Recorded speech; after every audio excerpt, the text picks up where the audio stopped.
Agora vamos falar sobre a cura dos tijolos produzidos. Após 12 horas de secagem inicial, os tijolos devem ser transportados cuidadosamente, de preferência por pallet ou carrinhos de pneus com câmara, da área da secagem inicial para a área de armazenamento à sombra.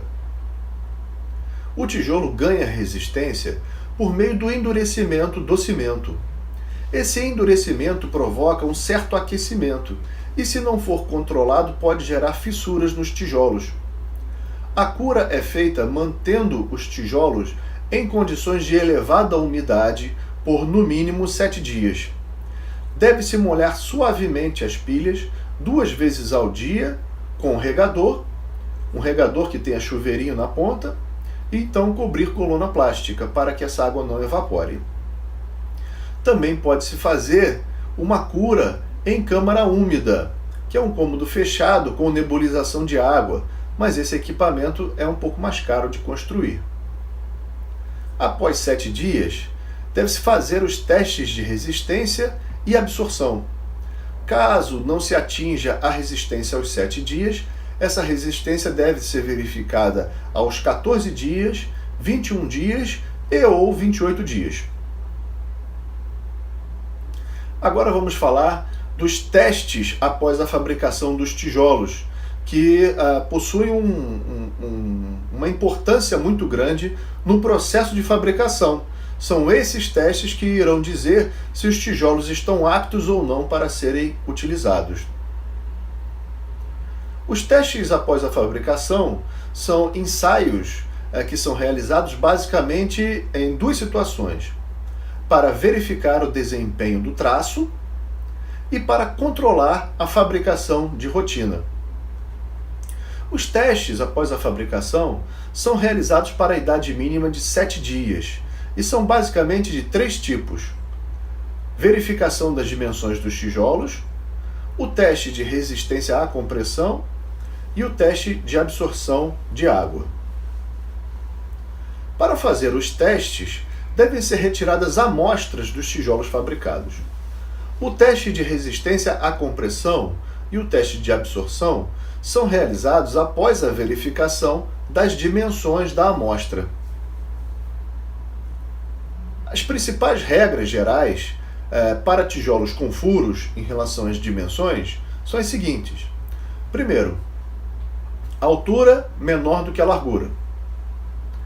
A distância entre um rebaixo e a face do tijolo deve ser no mínimo 25 milímetros, ou seja, 2,5 cm.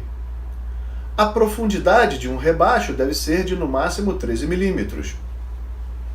A distância mínima entre as partes internas de 2 furos deve ser de 50 milímetros, ou 5 centímetros.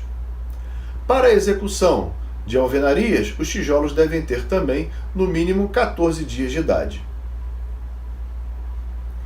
As dimensões, comprimento, largura e altura do tijolo podem variar até mais ou menos 1 milímetro das dimensões das medidas externas informadas pelo fabricante. A amostra deve apresentar uma resistência média à compressão maior ou igual a 2 MPa. Essa pressão de 2 MPa ela equivale a resistir a um peso de 20 kg aplicado em um espaço de 1 cm por 1 cm aproximadamente. Os valores individuais de resistência dos tijolos testados também não devem ser menores do que 1,7 MPa, que equivale a resistir a um peso de 17 kg aplicado em um quadradinho de 1 cm por 1 cm. A amostra não pode apresentar absorção média de água maior que 20% e nem valores individuais maiores que 22%. Vamos falar um pouquinho agora sobre as amostras que devem ser retiradas para a verificação do desempenho do traço, ou seja, para a escolha do melhor traço para a fabricação dos tijolos, tá? O traço é a proporção da mistura entre os componentes da massa de solo-cimento utilizada para moldar o tijolo. Para o mesmo tipo de solo, quanto maior o traço, por exemplo, traço 1:12, Significa que uma parte de cimento para 12 partes de solo. Então, quanto maior o traço, menor a proporção de cimento, o que torna mais fraco, menos resistente. Para escolher o melhor traço, deve-se moldar no mínimo 20 tijolos de cada traço que se está estudando e então curar esses tijolos. Desses 20, escolher ao acaso uma amostra de 10 tijolos para realizar os testes. Para a fabricação manual, recomenda-se testar os traços 1 para 10, 1 para 8 e de preferência o traço 1 para 6 também. Nos testes que fizemos em laboratório com o nosso solo, nós testamos também os traços 1 para 12 e 1 para 6. O traço 1 para 12 se revelou muito fraco e o traço 1 para 6 atingiu uma resistência relativamente próxima do traço 1 para 8, apesar do traço 1 para 6 empregar mais cimento. O traço 1 para 10, no nosso caso, não atingiu a resistência em alguns corpos de prova e, portanto, não deveria ser utilizado. Dessa forma, nós preferimos adotar o traço 1 para 8 nos tijolos que nós fabricamos. Queria fazer uma ressalva que o traço escolhido ele deve ser função do solo de cada local. Essa escolha do traço de 1 para 8 para atingir a resistência mínima necessária, que é aquela resistência de 2 MPa, e também a absorção, ela foi aplicável no nosso caso aqui. Mas pode ser que você tenha que trabalhar com o traço 1 para 6, por exemplo, que é um traço um pouco mais forte. Tá? Os testes serão detalhados adiante. Na dúvida, se recomenda trabalhar com o traço mais forte, ou seja, com o traço que apresente um maior teor de cimento. Tá? Então vamos falar um pouquinho sobre as amostras que seriam necessárias para você controlar a fabricação de rotina, ou seja, aquele processo de fabricação dos tijolos que já está numa escala normal para a utilização das residências, ele precisa também ser controlado para garantir que esses tijolos sejam fabricados dentro do padrão necessário. Tá? Nós temos então um pequeno quadro que nós elaboramos aqui para apoio nesse caso. O lote mínimo, segundo a norma NBR 8491 de 2012, é de 10 mil tijolos. As amostras então devem ser retiradas ao acaso de cada lote desses, tá? Vamos lá. Primeira coisa, nós trabalhamos com uma quantidade inicial. Se os lotes forem até 10 mil tijolos, essa quantidade inicial é de 10 tijolos. Nos lotes com mais de 10 mil tijolos, essa quantidade inicial também é de 10 tijolos. Tá? Em seguida, temos aí uma quantidade adicional de tijolos nessa amostra. Se o lote for até 10 mil tijolos, não precisa de nenhum tijolo adicional. Aqueles 10 tijolos inicialmente separados, eles já bastam para fazer os testes. Se o seu lote for um lote com mais de 10 mil tijolos, o número de tijolos adicionais é o número de tijolos do lote divididos por 10 mil. A amostra total, então, seria a quantidade inicial de tijolos mais a quantidade adicional de tijolos. No caso, com lotes de até 10 mil tijolos, a amostra total, então, é de 10 tijolos. E nos lotes com mais de 10 mil tijolos, ela é 10 tijolos mais o número de tijolos do lote dividido por 10 mil. A verificação das dimensões, então, dos tijolos, ela deve ser feita sobre a amostra total nos dois casos, ou seja, em todos os tijolos da amostra você tem que fazer a verificação das dimensões. Os testes de resistência à compressão, eles devem ser realizados em 70% dos tijolos daquela amostra. No caso, se for lote com até 10 mil tijolos, você teria que fazer o teste em 7 tijolos. E em lotes com mais de 10 mil tijolos, 70% do número de tijolos daquela amostra. O ensaio de absorção, ele já deve ser realizado em 30% da amostra. Então, se os lotes têm até 10 mil tijolos, em 3 tijolos, e em lotes de mais de 10 mil tijolos, em 30% daqueles tijolos que compõem a amostra. Nessa tabela de exemplo, então, imagine o seguinte.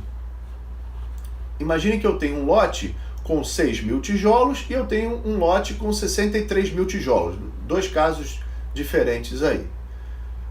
A quantidade inicial no lote com 6.000 tijolos é de 10 tijolos. No lote com 63.000 tijolos, a quantidade também é de 10 tijolos.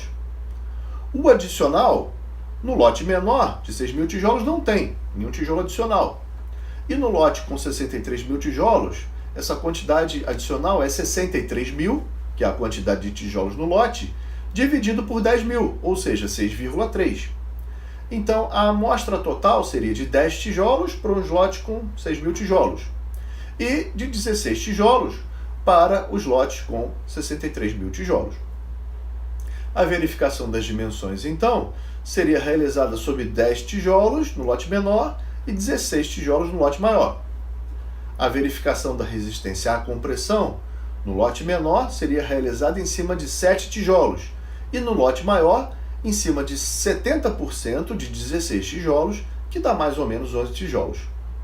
O ensaio de absorção, por sua vez, seria realizado no lote menor em 3 tijolos e no lote maior em 30% de 16 tijolos, que dá mais ou menos 5 tijolos. Como seria então o procedimento para a verificação das dimensões dos tijolos? Tá? O objetivo desse procedimento é verificar se as dimensões dos tijolos, o comprimento, a largura e a altura da amostra atendem às exigências de norma. Pode-se utilizar para isso uma régua metálica graduada ou paquímetro com resolução de pelo menos meio milímetro e com tamanho, comprimento adequado à máxima dimensão do tijolo. Normalmente um paquímetro seria maior que 25 centímetros para isso, porque a nossa dimensão do tijolo é 25 centímetros, a maior dimensão. Para cada tijolo da amostra já estabelecida como representativa do lote, a primeira coisa a fazer é numerar os tijolinhos com caneta permanente, que é aquele marcador. Tá? Tomar então 3 medidas para cada dimensão do tijolo, ou seja, 3 medidas do comprimento, 3 medidas da largura e 3 medidas da altura. As medidas devem ser tomadas no meio e nas laterais das faces de cada tijolo com exatidão de meio milímetro. Deve-se então anotar as medidas encontradas em cada tijolo. A dimensão de cada face, então, será o valor médio das 3 medidas tomadas em cada uma, expressas em décimos de milímetro. Então, pessoal, em relação a essa verificação das dimensões dos tijolos, quais seriam então os critérios para aceitação e rejeição dos lotes? Tá? Primeira coisa, se os tijolos com problemas forem menos de 20% da amostra, pode-se aceitar o lote. Então, por exemplo, se o lote for um lote com 63.000 tijolos, a nossa amostra tem 16 tijolos, como já visto. Se o número de tijolos com problemas dimensionais for menor ou igual a 20% de 16, ou seja, menor ou igual a 3, o lote seria aceito. Se os tijolos com problemas forem mais de 20% da amostra, deve-se retirar uma nova amostra com o dobro do tamanho da anterior. Então, por exemplo, no nosso lote com 63.000 tijolos e a amostra inicial com 16 tijolos, se o número de tijolos com problemas for maior do que 3, deve-se retirar uma nova amostra com 2 vezes 16, ou seja, 32 tijolos, o dobro da amostra inicial. Se os tijolos com problemas forem menos de 20% dessa nova amostra, ou seja, da amostra com 32 tijolos, deve-se aceitar o lote. Ou seja, como a nossa nova amostra tem 32 tijolos, se os tijolos com problemas forem até 6 tijolos, o lote seria aceito. E se os tijolos com problemas forem um número maior do que 6, deve-se rejeitar o lote ou então aceitar o lote desde que acordado. Tá? Esse problema das dimensões é um problema que pode afetar a resistência do tijolo dependendo da variação das dimensões. Normalmente variações pequenas não costumam causar uma variação de resistência muito grande. A variação que seria mais problemática seria na altura do tijolo. Porém, se você estiver trabalhando com argamassa entre as fiadas de tijolos, que é o caso que nós estamos trabalhando, tá? Nós verificamos que a parede com os tijolos empilhados sem argamassa, ela não apresenta propriedades adequadas do ponto de vista de prumo, do ponto de vista de nível, tá certo? Então nós decidimos trabalhar com argamassa entre os tijolos. Então, se você estiver trabalhando com argamassa entre os tijolos, esse problema da dimensão, da variação de dimensões na altura, ele fica reduzido, tá? Também você pode ter algum tipo de problema executivo, se, por exemplo, o comprimento do tijolo variar muito, porque na hora de você montar os tijolos, eles precisam de uma certa regularidade, senão você acaba não conseguindo encaixá-los direito, tá bom?